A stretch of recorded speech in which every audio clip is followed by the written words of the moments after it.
So my guess is if you have clicked on this podcast that you may be wondering what all the hype is about CBD and where it all came from. It seems like it came out of nowhere a few years ago and kind of did, but not really. You probably know that marijuana users have known, at least on some level, for a really long time, all the things the rest of us are just now figuring out. Prohibition made cannabis a bit of an enigma because our generation has been pretty much removed from it. But in the 1990s, some scientists figured out some things that have busted open this world to us, and now we know why it works. Inside this episode, I'm going to explain to you what we now call the, wait for it, big word, endocannabinoid system, what that is, and how it works. Don't worry, it's not going to be over your head. I'm going to break it down, and I'm going to teach you like you're 5. All right, so I'm going to make it simple and help you get it. So stay tuned. We'll get right into it. What's up, my friend? Welcome to the CBD and You podcast. And yes, you means you. And I believe you are here for a reason. I'm Lori, a Christian, a wife, a mama, and a midwife. And to put a little icing on the cake, my husband and I own a hemp farm in Tennessee.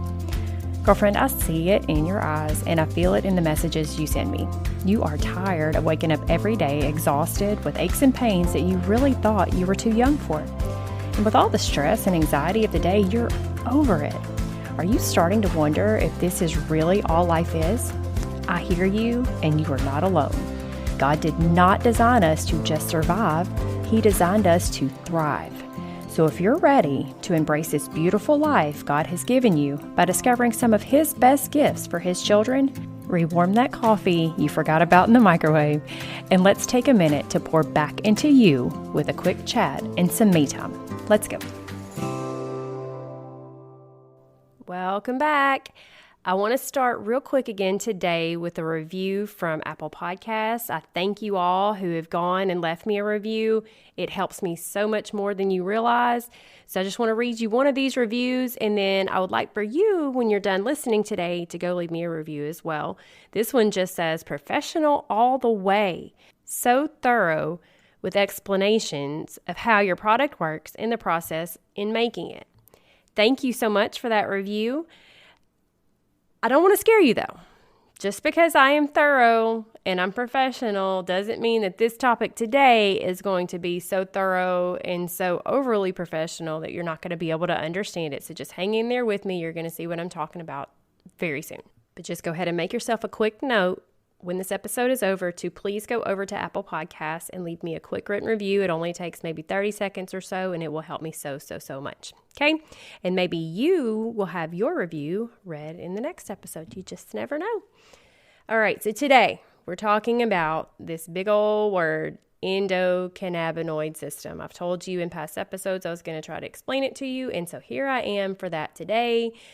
And I'm going to teach you like you're 5. You know, that's that little phrase you hear everywhere, teach me like I'm 5. Well, this system can seem intimidating. These words can seem intimidating. So I'm going to try to break it down to you in a way that's not so intimidating. You're probably wondering, where did CBD come from? I was wondering that before we got into this business. It's like, what is CBD? I hear it everywhere. What is this all about? Why is it so popular? Does it even work? Is it just snake oil? How does it work? So the best way to really understand this is kind of to dive into the history. And don't get scared. We're not talking about history class like back from school where you fall asleep and you have to struggle through the test next week. It's not like that. I'm going to just kind of explain to you how we got to the point that we don't know, most of us, what CBD is or what cannabinoids are and all that stuff, and then kind of how it's come full circle so that we can use it. Used to, only people that knew anything about it were the, quote, potheads, right?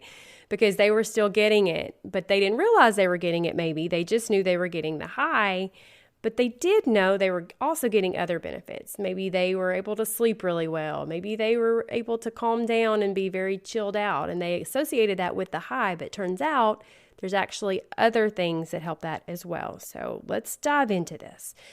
A long time ago, when I say a long time ago, I'm talking thousands and thousands of years. A long time ago, people knew it was good.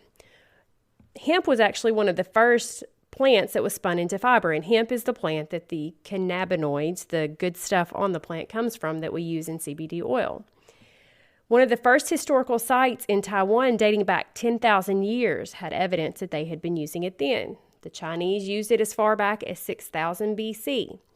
We can trace the medicinal use of CBD back 4,000 BC for anesthetic properties, which anesthetic properties just means it kind of blunts pain, okay?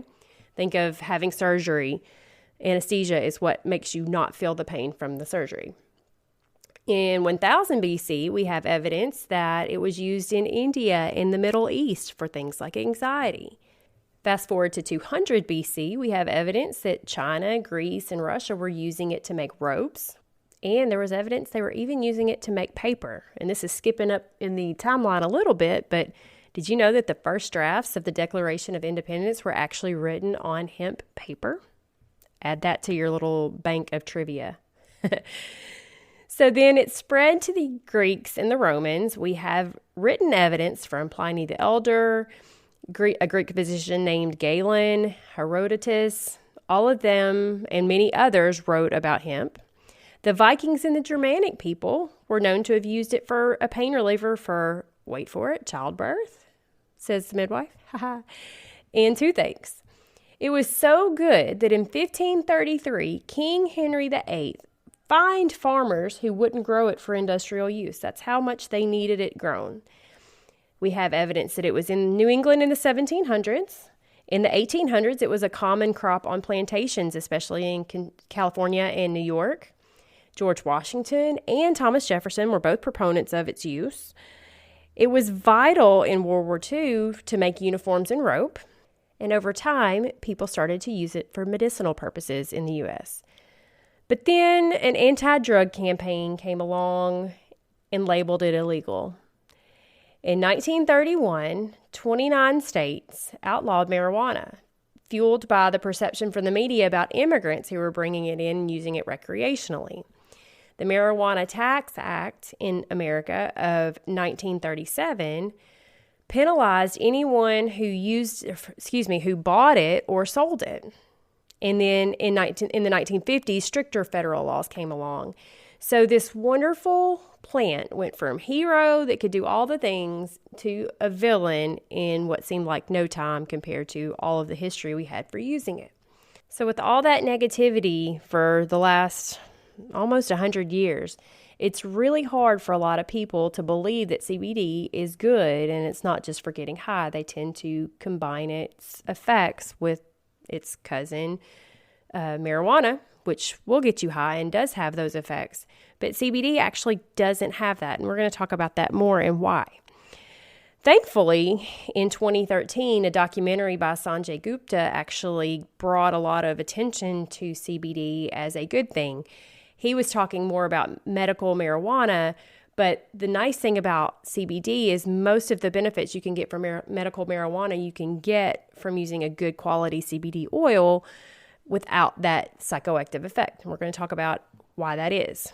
Then thankfully, again, in 2018, a federal farm bill came through that moved CBD off of the scheduled substances list, and it made it legal federally.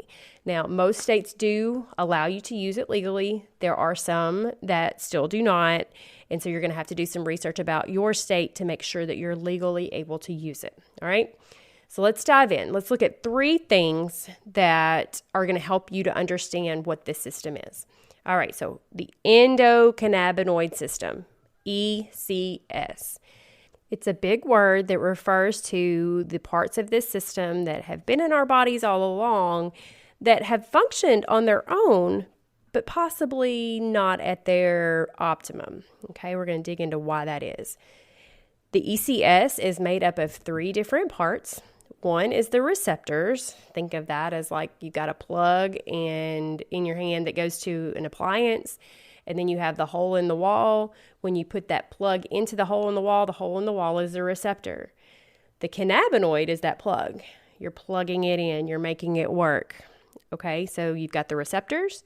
You have the cannabinoids, which are those substances that make it work. And then you have enzymes that break them down. Okay, so receptors, cannabinoids, enzymes.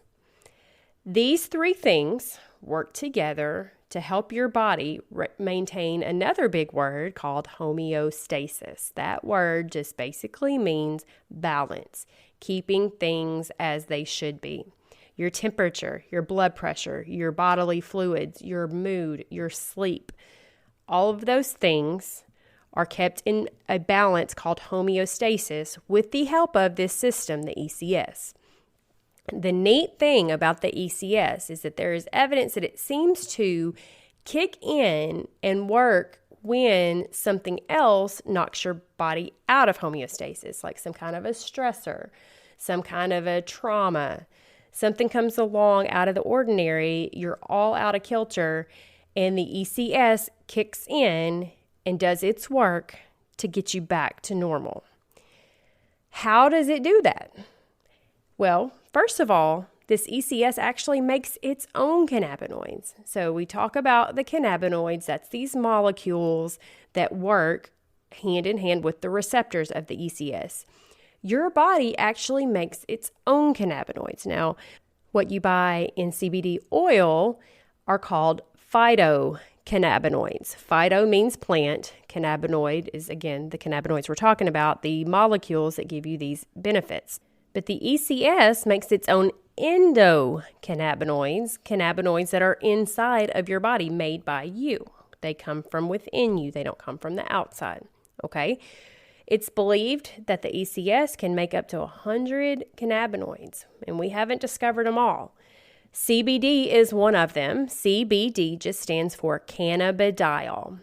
How CBD works, they're not exactly sure, but they believe that maybe it blocks the reuptake of the endocannabinoids, and that's a fancy word for taking it back up. Maybe it activates the receptors to make them work better. It may increase the activity of serotonin receptors. It may block enzyme breakdown. It's not fully understood, but what we do know is that it does work, and scientists are still studying how exactly this works. Another cannabinoid is the famous THC, which stands for tetrahydrocannabinol. It is a big word also, but that's the cannabinoid that works with your body to produce that psychoactive effect. And a little bit later, I'm going to talk about why that one does it and the other ones don't. So CBD and THC are probably the most famous cannabinoids, but there's also others. There's CBG, which is cannabidiol. It's not psychoactive also. And it's believed that maybe it stimulates the stem cell effect, for lack of a better term. Basically, it helps you to make more cannabinoids. It has an anti-anxiety effect, muscle relaxing effect, and anti-inflammatory effect. So it's believed this cannabinoid, I keep getting my words all mixed up, y'all. You'll have to forgive me, but this cannabinoid is one of the main ones that helps with that inflammation piece. There's also CBC, cannabichromene. It's also not psychoactive, and it's believed to be better than CBD for anxiety. It lasts longer. It has an anti-inflammatory effect as well, also antibacterial and antifungal effect, okay? The problem with maybe turning to it for your anxiety problems rather than CBD is that it occurs in such a very, very small amount that it's hard to get that much to add into your system. Thankfully, though, our CBD does have detectable levels of CBC. So that's one little plus for us. Our third-party testing has showed that we do have detectable levels of that. And detectable levels just mean it's enough for their test to pick up. It doesn't mean that they're not present if you don't have that number there when you get the testing done. It's just that it's such a small amount that it's very hard for the testing to pick up. It's just not sensitive enough. One other nice thing about the CBC is that one university study showed that it actually can contribute to brain growth, so make you smarter. All right, another one is called CBN, and it is also not psychoactive, but it has a sedative effect, so it's thought that this may be the main one that helps with sleep. And the last one I'm going to talk about is THCV, tetrahydrocannabinol. Say that 10 times fast. It is psychoactive like THC, but as opposed to THC, it suppresses appetite. You've heard of how THC causes people to have the munchies. This one is the opposite of that. So it's thought to balance that effect. And so you get that when you use a full spectrum product, which we'll talk about in a future episode as well, which means that all of the cannabinoids are there so they balance each other out. Okay, that's why the CBD oil won't necessarily give you the munchies like using marijuana would. It's also believed that THCV reduces tremors in things like Parkinson's. Okay. All right, so we talked about endocannabinoid, meaning that it comes from the body. We've talked about phytocannabinoids. That means you get them from plants. The receptors throughout our bodies react with those two types of cannabinoids. And they're activated by different changes in the body, different insults, different things that are going on, okay? The receptors are everywhere, from our brains all the way down to our toes. They're everywhere. In the brain, they're in our hippocampus. That's the area of your brain that you use for learning. They're in our amygdala. That's the area of your brain that regulates your emotions. They're in our cerebellum. That's what controls our motor function. Receptors, they hang out on the surfaces of cells, okay? So the cells in the different places where the receptors are, they have these receptors on their surfaces. There's two main receptors that our systems use the most, and then there's others that are also used, but I'm going to talk about the two main ones the most. CB1 is in our brain and our central nervous system. And there are 10 times more in our brain than anywhere else of these CB1 receptors. They're also in our lungs, our vascular system, our muscles, our GI tract, our reproductive organs, our liver, our bone marrow, and our pancreas, among other places, okay? But there's also CB2 receptors. These are in our peripheral nervous system. So peripheral, think about your peripheral vision over on the side. Our peripheral nervous system is not in the center, it's in the outside. So out in your fingers, out in your arms and your legs and your feet, all of your nervous system that goes to these different places. Okay, that's where the CB2 receptors are mainly located. In places like your spleen, your bones, your skin, your liver, also in your bone marrow and pancreas for those. All right. And guess where else CB2 receptors are? Your immune system. Yep, you heard me right, in your immune system. And there is thought that taking CBD oil can help boost your immune system. There are other receptors that all have big letter names that are more specific to different specific needs of the ECS. One is called 5-HT1A. And I said I was going to teach you like you're 5, but I do at least need to tell you what these fancy names are just so you know kind of what I'm talking about. That particular one helps with appetite regulation, sleep, pain, and mood. TRPV1 helps with balance for pain and inflammation. GPR55 regulates blood pressure and maintains bone density. It's located in the cerebellum and in osteoblasts, which are the cells that make new bone. That's how it can help with the bone density. GABA A is in the central nervous system, and it helps with anxiety and it protects against convulsions. So that's where you get the protection for things like epilepsy that you may have heard about CBD helping with. Scientists are still learning more. There's thought that diabetes, high blood pressure, liver disease, migraines, inflammatory bowel syndrome could all come from the ECS not working right. And so if you correct those issues, it's possible that those diseases could improve. CBD, as I mentioned, does help prevent seizures. That's proven, and there's even an FDA-approved drug for that. It's also believed there may be some neuroprotective elements to CBD. So what that means is it could help prevent things like Alzheimer's, MS, Parkinson's, dementia, those kind of things. We know that CBD helps a lot with pain. We've talked about that.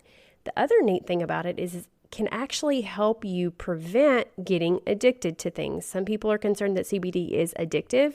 It's not. And not only is it not addictive, but it can, like if you take it with things like opioids, if you're having to take opioids for some reason, combining that with CBD can help prevent those bad side effects and that addiction. It can also help reduce inflammation, as we've talked about a lot, and balance your mood. One of the most exciting things being studied is whether CBD might actually help slow the progression of cancer. There is evidence in animals that it has slowed tumor growth and prevented its spread. So that's pretty exciting stuff. So scientists are digging in to figure out all the different things that CBD might impact in our bodies and how it could actually help us to heal and be more balanced. So now let's quickly look at how best to put this system to work for us. So our bodies have this system in it. They've had them whether you knew it or not. They've had it whether you've been using it or not, whether you've been taking CBD on top of your endocannabinoids. The system is there. So how can you make it work the best? Part of the reason why we have some of the imbalances that we have is because these systems have been out of whack. Remember me telling you that the system is used to restore balance after we have various insults. Well, our world puts all kinds of insults on us now, from nutritional to just so much stress. And so when our ECS is out of balance, out of kilter, it can't help us the way it's designed to do. Okay? Phytocannabinoids, which are what you get when you take CBD oil, stimulate the receptors in your ECS to make more of its own cannabinoids. So it's kind of cool how you get the extra cannabinoids from the bottle, but then it also helps your body to make its own cannabinoids more efficiently. One of the things you really need to focus on to make this system work best for you is having balanced nutrition, a balanced diet that's rich in healthy fatty acids, because those fatty acids are what your body uses to produce its own endocannabinoids. You need to focus on getting omega-3 fatty acids as much as you can. We also need omega-6s for this production, but in our culture, our omega-6s are usually through the roof because processed foods and the junk we tend to eat in this culture are full of them, but there's not as many omega-3s. So focus on getting the omega-3s through things like cold water, high-fat fish like salmon, avocados, and green leafy vegetables. Probiotics from food also can increase the response of the CBD receptors in the gut. And if you want to learn more about how to get more balanced gut health, I actually talked about that in detail in episode 7. So make sure you go back and listen to that one. Things like exercise can increase the function of the ECS. You've ever heard of that runner's high? There's thought that that's actually connected to the cannabinoid effect of the ECS when you exercise and do things like running, swimming, biking, those type of repetitive impact sports. Sleep and stress management can help the ECS work better. If you don't get enough sleep, and obviously your stress increases anyway, and all those things can lead to a lower ECS function. So it seems like an unwinnable situation, because you might be listening to this podcast because you're not getting the sleep and you are stressed out. So that's one place that adding the phytocannabinoids through taking a CBD oil is going to help you, because obviously you take the CBD oil, it increases your sleep, you're able to manage stress better, then your ECS functions better, which leads to better sleep and better stress management, and it all just rolls into each other to create a better functioning system. Another aspect of the ECS that you probably haven't thought about that can be improved when we utilize it is spiritual activities. As Christians, we read in the scriptures where prayer we know can bring peace to us, right? But think about this. It's thought that it brings a relaxation trigger in our bodies that help to maintain this ECS balance, which leads to less stress. So not only did God tell us to do this for our good and staying connected to Him, He knew that it also worked with systems He put in us to make us work better and to make us have that balance that He wants us to have. How cool is that, guys? I loved that point when I learned about that. And lastly, this is another one that kind of ties in with the spiritual activities when it comes to assembling with other like-minded people. The last one, socialization. And we really took a hit on that in the last few years, as I'm sure you noticed. But socializing with your friends and your family increases your oxytocin, which is the hormone that your body produces and releases in connection with loving, affectionate feelings. It's also the one that causes your baby to come out when you're in labor. It brings your baby to you. And then it causes you to fall in love with your baby after you give birth. That hormone is present all the time. It's the hormone of love. And when we have this socialization, it helps to decrease our stress and our depression and all those bad things by increasing those good feelings. And it leads to a more properly functioning ECS. Guys, I mean, it just top to bottom makes sense that this thing works. It top to bottom makes sense that we should be using it. You may feel like you're a little bit off of balance. You may feel like that your ECS has gone to sleep and ain't doing nothing for you. And if that's you, or if you are feeling fairly balanced, but you could just use a little help with things like maybe some pains you're having, or maybe stress that you're having trouble managing, maybe you're not getting the sleep you need, then taking the phytocannabinoids, the plant-based cannabinoids that come in our CBD oil, is a great option to stimulate this system into doing what God put it there to do. And I want you to be able to try this at a discount because you guys are here and learning, and I know you want to give it a try. Thankfully for you, we do still have a few of the bottles on sale that you can go snatch up as one of my podcast listeners. If you just go to bit.ly/CBD and you show, it's going to take you to our store, and it's going to give you 20% off of anything you want out of the store. If for some reason that promo code doesn't automatically fill in like it should, you just put in CBD and you at checkout, and it's going to give you that 20%. I definitely recommend you start out with a CBD oil, but if you have questions or you don't know where to start, please shoot me an email. I'll be happy to help you. It's info@AlaraRidgeFarm.com. That's ALARA. That's the Alara part. And I'll be glad to help you out to figure out your dosing, to figure out where to start, which one to try, all those things. That's what I'm here for. I want to help you get the healing and balance from this system that God put inside of you. I want you to use it. He gave it to you to use. Don't let it sit there under functioning. Use it. Help to optimize it by using our CBD, and you are going to be well on your way to a more balanced, healthy life. Thank you so much for spending this time with me today. I know this episode was a little bit longer than usual. I hope you hung in there with me to the end. Usually my episodes are fairly short just because I know you don't have a lot of time on your hands just to be sitting around and listening, but this one just had so much information that I wanted to get in there for you. So I hope you enjoyed it. I hope you learned a lot. If you did, if you would share this with your friends, send it to a girlfriend, share it on your Facebook page, any of those things would help me.